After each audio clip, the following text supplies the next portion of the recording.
Hey everybody, Tim here for today's review of Doctor Who story number 272, Thin Ice. So this story takes place during the 1814 Frost Fair when the Thames freezes over, which is kind of funny because this is the last big Frost Fair, and there's been other stories that have taken place kind of around here where they've talked about it before.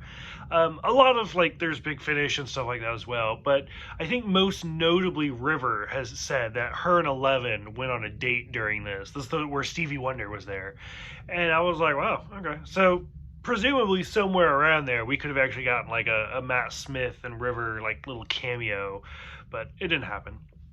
Overall, I would say this was a fun little adventure. I mean, it's another space whale. I mean, granted, it's not in space, and it's not really a whale. If anything, it's like the Loch Ness Monster.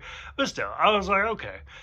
They do briefly kind of touch on racism in that, which I thought was kind of interesting because they go, like I said, 1814, and Bill is of course this isn't okay, which is something that we've seen before with Martha had the same reservations about going to the past. So I was like, that's pretty good. I'm glad they actually talked about it a little bit.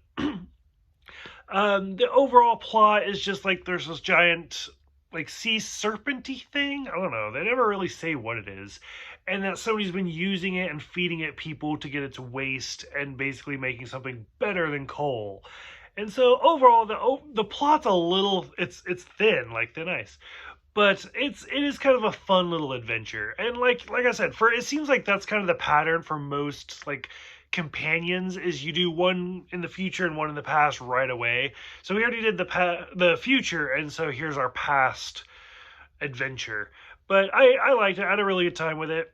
It went by really quick. The ending was kind of the big twist with Nardole in the vault, where he tells the Doctor oh, you promised you would stay here on Earth and guard this vault, and then the vault starts knocking. So now you know somebody's in there. It has to be the Master, or Missy. It has to be. I don't know who else it could be. So I'm curious what other people think about this one. Thank you guys for watching. Thank you for subscribing, and I'll see you guys next time for, coincidentally, Knock Knock.